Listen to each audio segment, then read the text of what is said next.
disse para vocês no domingo passado, muitas pessoas vão dizer que política e religião não se discute. Como eu disse, discute sim. Política e religião deve ser discutida. Porque se nós não discutirmos essas duas coisas, nós vamos aceitar qualquer tipo de pessoa pregando num púlpito, inclusive falsos profetas, e nós vamos aceitar também qualquer tipo de pessoas governando, inclusive os corruptos. Então nós precisamos pensar a respeito disso e discutir a respeito disso. Domingo passado, eu falei com os irmãos a respeito de como nós devemos ir exercer o nosso direito e o nosso dever de votar. Diz que crente não vota em branco, porque votar em branco é lavar as mãos. Diz também que não adianta votar nulo naquela falsa expectativa de que vai haver uma nova eleição se 50% dos votos forem anulados.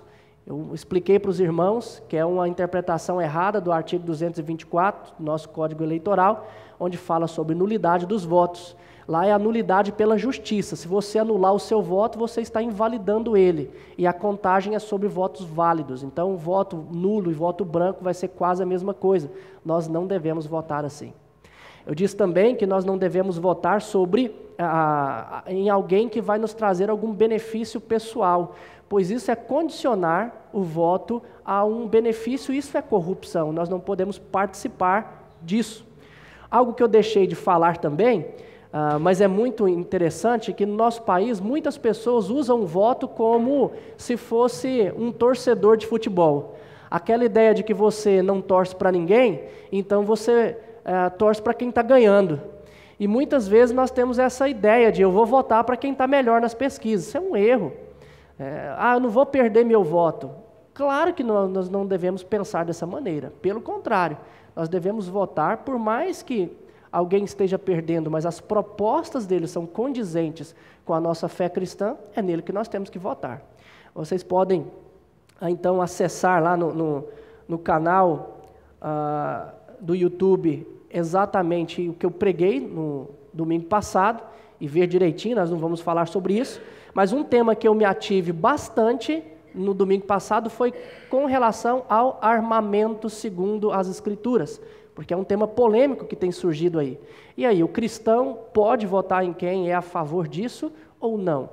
A Bíblia dá amparo ou não para a questão do armamento?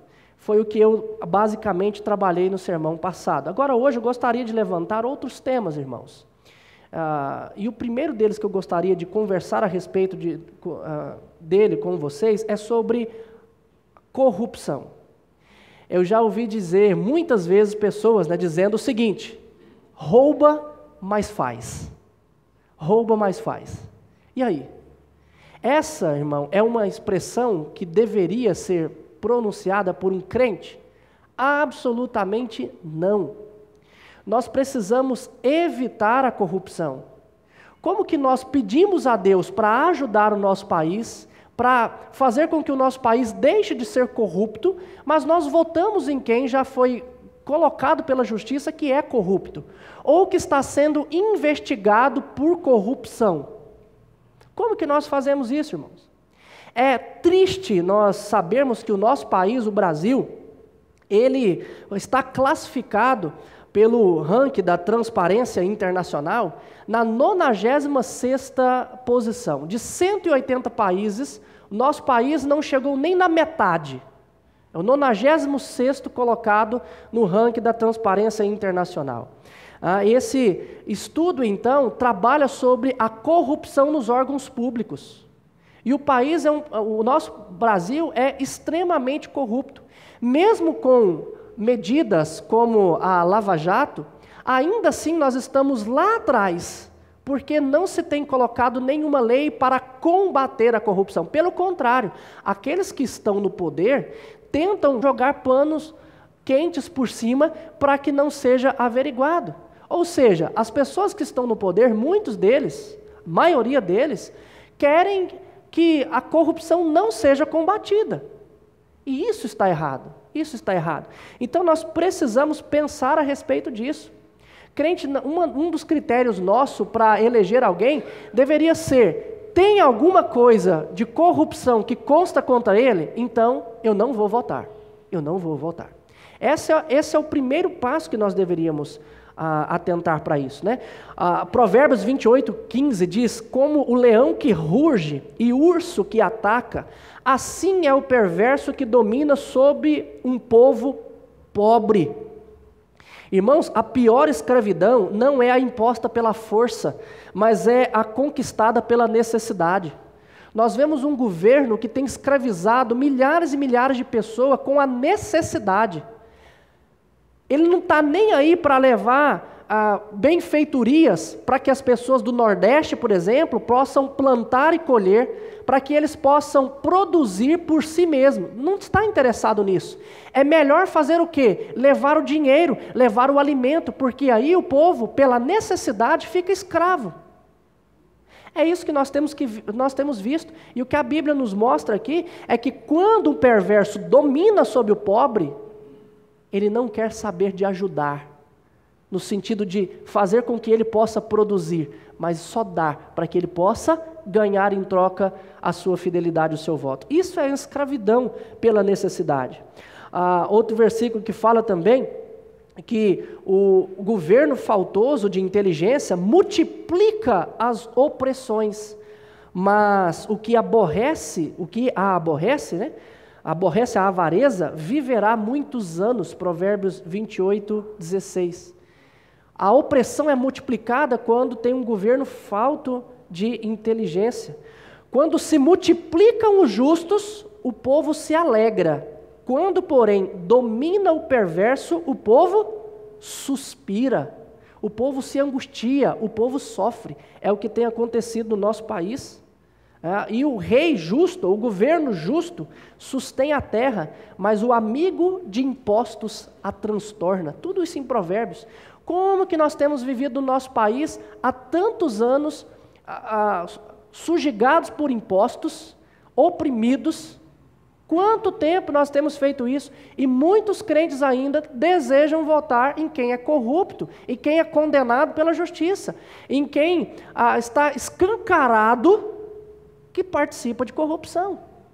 Então a primeira coisa que nós precisamos entender, irmãos, é que para exercer o nosso voto, nós precisamos exercê-lo em quem, ou votar em quem não está envolvido com corrupção. Tem gente que fala assim, eu não sei em votar em quem ainda não governou, eu tenho medo de cair do cavalo. Tem uma expressãozinha que tem surgido muito aí. Eu prefiro cair do cavalo do que me roubarem o cavalo, em votarem mais do mesmo. Nós precisamos ter cuidado com isso, irmãos. Cuidado com isso. Outros temas que são muito importantes nós analisarmos. Como eu já disse para os irmãos, no domingo passado, nós não vamos encontrar um candidato perfeito. Não vamos. Nem se você quiser procurar aí, você homem, uma namorada perfeita, você não vai encontrar.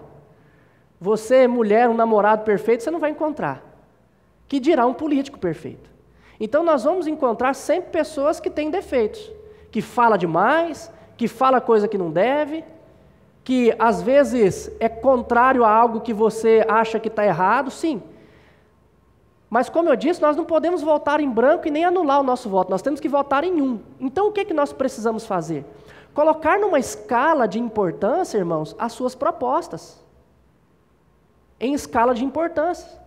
E eu gostaria de levantar alguns temas aqui que eu acredito que de mais relevância, mais importante para nós pensarmos a respeito. O segundo deles, o primeiro foi a corrupção, o segundo tem a ver com a família, que é o tema do aborto. É algo que nós, crentes, precisamos pensar a respeito daqueles que se posicionam a favor ou contra o aborto.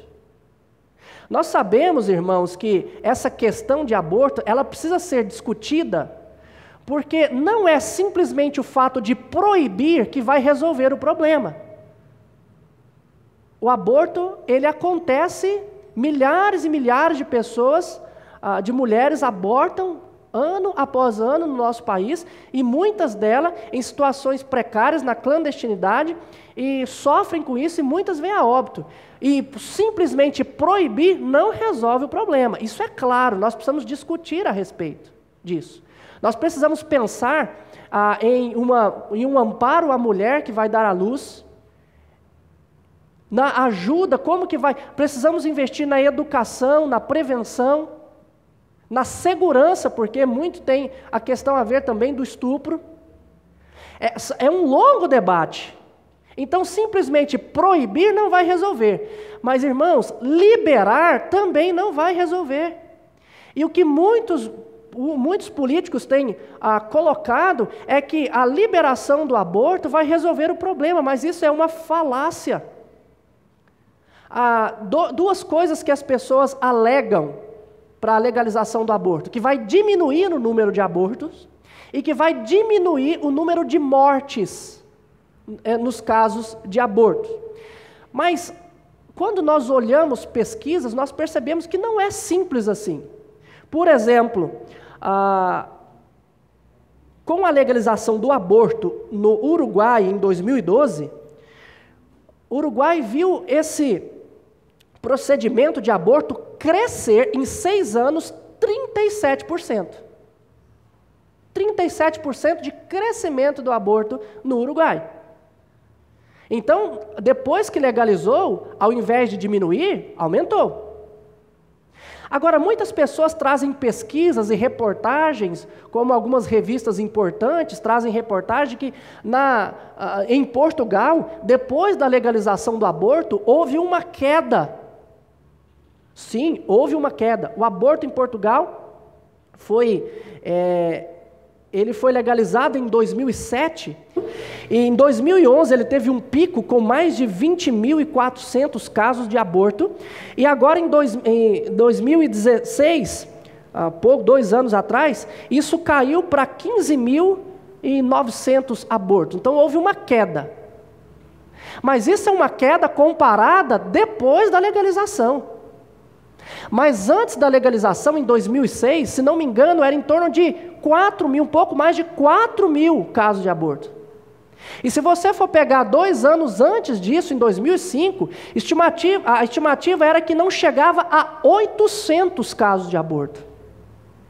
Então, depois da legalização, há uma queda, sim, mas ela nunca vai chegar próximo do que era antes disso.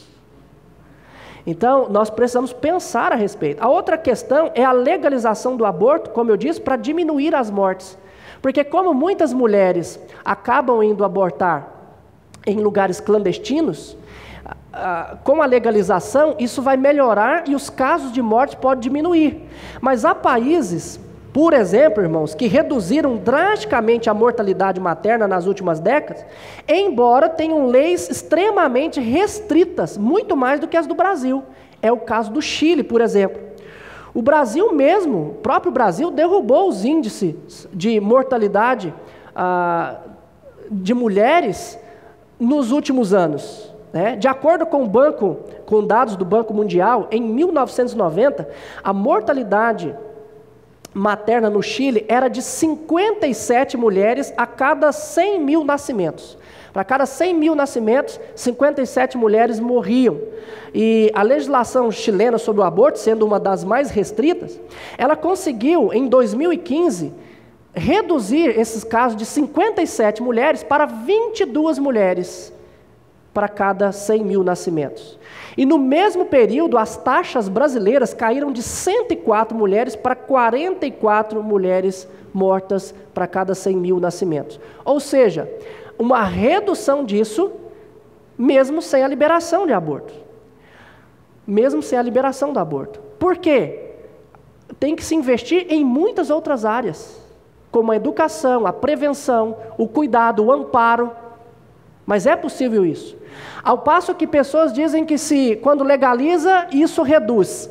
Não é o que muitas pesquisas apontam também. Por exemplo, Cuba foi o primeiro país latino-americano a legalizar o aborto, isso em 1965. E em 2015 registrou o caso de 39 óbitos a cada 100 mil nascimentos. Maior do que o Chile, que é um país totalmente restritivo com relação a isso. Na Rússia, chegou a caso de 25 mulheres, 25 mortes a cada 100 mil nascimentos, também maior do que o Chile. E na crise dos anos 90, Cuba, que tem o aborto liberado, a Rússia registrou 88 óbitos a cada 100 mil nascimentos, mais até do que o próprio Brasil. Então, irmãos, nós precisamos pensar a respeito disso. A legalização do aborto não é o que vai funcionar. É claro que simplesmente proibir também não funciona. Tem que se pensar. Mas, irmãos, como crentes, nós não devemos votar em pessoas que é a favor ou pelo menos joga para a população tomar uma decisão dessa. Nós precisamos pensar que nós temos que proteger a vida de pessoas inocentes. É interessante que muitas dessas pessoas dizem é contra a pena de morte, como eu já tratei disso aqui, relacionado à Bíblia. É que a Bíblia é totalmente a favor daquele que tira a vida também ser-lhe tirado a vida. Mas muitas pessoas não concordam com isso, algo que é bíblico, mas é a favor de um inocente no ventre materno, alguém que ainda não cometeu nada, não teve nenhuma ação na sociedade, ser-lhe tirado a vida. Como isso pode acontecer? As mesmas pessoas que defendem a legalização do aborto, também são contra penas mais duras para pessoas que cometem crimes horrendos como o assassinato e o estupro. Nós temos que pensar a respeito disso, irmãos. Pensar a respeito disso. Outra coisa relacionada, irmãos, à família, tem a ver com a questão da ideologia de gênero. Nós estamos vivendo em um período onde, por exemplo, um candidato aí, não quero citar nomes, não é essa a ideia, mas vocês pararem para pensar e avaliar, mas um dos nossos candidatos, um dos nossos presidenciáveis, era ministro da Educação, quando estavam tentando distribuir nas escolas material sobre homossexualismo que incentivava as crianças a isso. E teve várias polêmicas em diversos casos, não somente com esse. Mas alguém que ataca diretamente a família. Uma coisa é nós ensinarmos os nossos filhos a respeitar como cidadão todas as pessoas, inclusive aqueles que têm uma opção sexual diferente. Nós devemos até, irmãos, evitar esse negócio de falar que pessoa é hétero e pessoa é homo, porque uma pessoa não é definida pela opção sexual dela. Ela é muito mais do que isso. Isso é um âmbito da vida. Nós temos a nossa vida no âmbito social, lazer, econômico, e vários. E, inclusive, um desses âmbitos é a nossa vida sexual. Agora, definir uma pessoa pela opção sexual dela está errado. Todos nós somos cidadãos, imagem e semelhança de Deus, e temos que ser tratados com respeito e com amor, amar a todos. Isso é o que a Bíblia diz. Uma coisa é eu ensinar a criança a respeitar, a amar, até mesmo aquele que tem uma opção sexual diferente. Outra coisa é eu querer ensinar nas escolas que se deve amar ao ponto de se beijar, como estava sendo discutido. 3 meses, quem ele colocou para redigir os textos, quem era ministro da Educação naquela época, redigir os textos, em um vídeo estava debatendo num filme que ia ser passado para as crianças, levaram 3 meses para debater quanto que a língua de uma menina entrava na boca de outra menina. Isso para passar para crianças pequenas. Como assim? Nós precisamos pensar a respeito dessas pessoas que, desta maneira, querem introduzir algo no nosso país, na nossa família, e impedir que a gente cuide das nossas crianças, ensine as nossas crianças em casa, e querem colocar esse tipo de coisa nas escolas. Muitos vão falar da Suécia, por exemplo, como um país modelo que adotou a ideologia de gênero, e e funciona normalmente, é uma maravilha. Muitos vão falar a respeito disso, mas irmãos, nós vemos que reportagem sobre a Suécia, por causa dessa questão de ideologia de gênero, a Suécia tem mergulhado em um estado de calamidade. Um educador experiente chamado Jonas Himmelström, ele, fazendo uma pesquisa e lançou um livro sobre isso em 2007, ele fala sobre o nome do livro é Seguindo o Seu Coração na Utopia Social da Suécia. Mostra para nós que o que tem acontecido na Suécia, que foi um dos primeiros países a adotar essa questão de ideologia de gênero, o que aconteceu lá é que crianças suecas entre 18 meses e 5 anos de idade, 92% dessas crianças estão nas creches, e os pais não podem educar as crianças em casa, só vêm as crianças à noite. E eles não podem educá-las. E não pode ensinar outra coisa que não seja ideologia de gênero.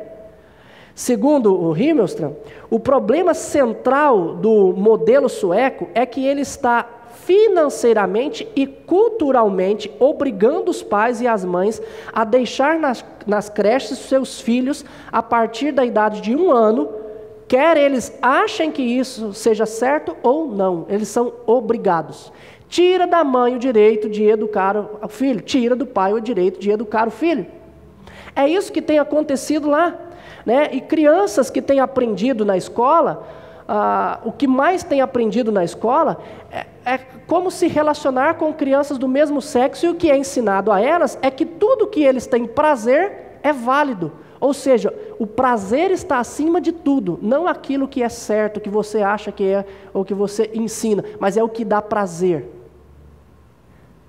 Então, mesmo a criança, preste atenção, querendo praticar a sexualidade, exercer a sua sexualidade, ou fazer sexo na infância, se dá prazer, isso é possível. É assim que tem acontecido nesses países. Segundo o mesmo autor, tudo na Suécia dá sinal de decadência. Adultos com problemas de saúde relacionados com estresse, jovens com declínio na saúde psicológica e nos resultados escolares, grande número de pessoas com licença médica e a incapacidade dos pais de se conectarem com seus filhos. E então, o que tem se introduzido lá é um socialismo de famílias por meio de uma engenharia social. E os frutos são patentes: casamentos em baixa, divórcios em altas, a família assediada e oprimida pelo totalitarismo estatal. É assim que tem funcionado, irmãos.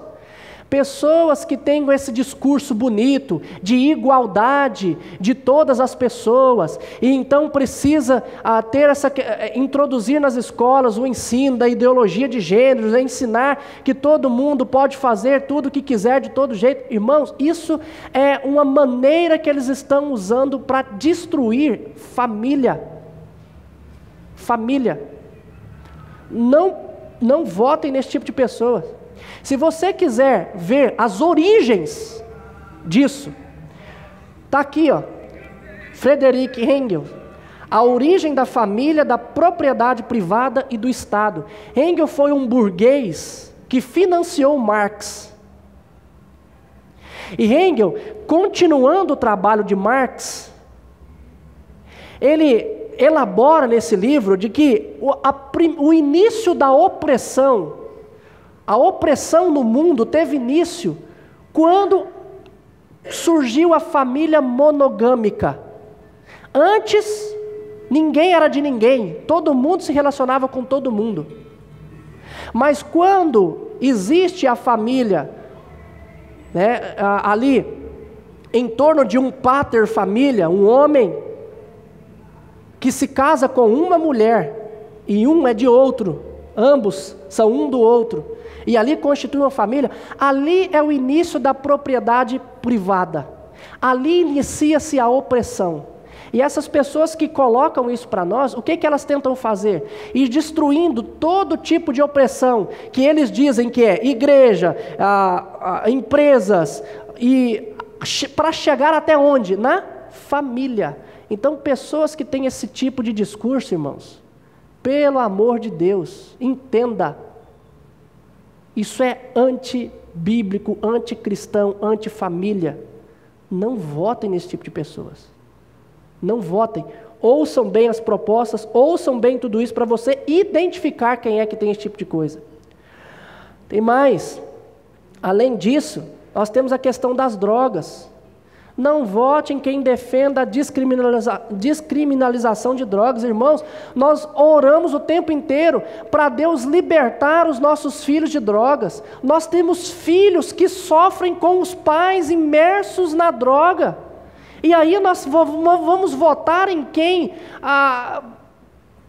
vai propor a descriminalização das drogas? Como se a solução fosse liberar? Com certeza, a legalização de drogas não vai diminuir a criminalidade e o consumo. Pelo contrário, a liberação das drogas implicaria quase certamente a expansão do consumo de entorpecentes. Isso terminaria por gerar um número maior de dependentes, como também um custo público crescente para o sistema de saúde.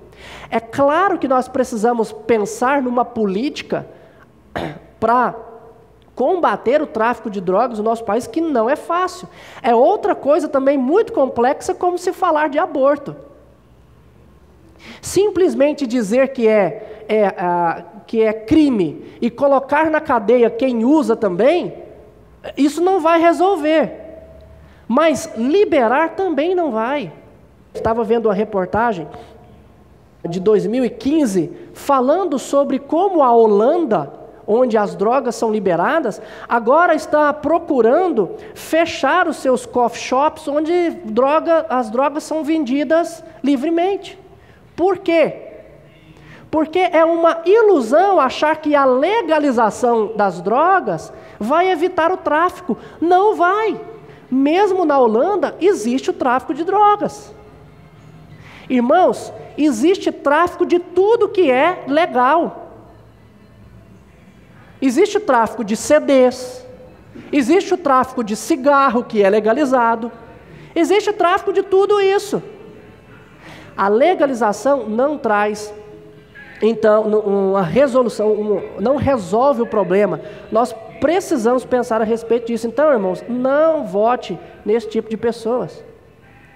Outra coisa, pare para pensar naqueles candidatos que procuram de alguma maneira calar ou impedir o progresso do evangelho no nosso país, como taxação de igrejas, proibição da livre pregação. Existem leis tramitando no Congresso sobre isso. Ou pelo menos alguns já falam que vão fazer leis nesse sentido. E como é que a gente ora a Deus pedindo para o progresso do evangelho lá fora, pedindo para que o Senhor ajude que o evangelho cresça, e a gente vota em quem quer taxar igrejas, em quem quer proibir que a igreja possa falar livremente a respeito das suas convicções bíblicas? Como? Como é que a gente ora para Deus proteger missionários em países comunistas, mas a gente vota em gente comunista aqui dentro do nosso país? Então, irmãos, partidos ou pessoas que defendam isso, tomem cuidado, não votem nesse tipo de pessoas. Pessoas que se propõem a colocar coisas a colocar empecilhos à nossa família, como nós entendemos, a família tradicional. Pessoas que se propõem a colocar barreiras para a igreja, para o progresso. Pessoas que se envolvem com corrupção o tempo inteiro. Não tem como, eu não posso dizer para vocês em quem votar. Mas eu posso, encarecidamente, rogar a vocês que não votem em pessoas que se propõem a fazer coisas como foi dito aqui.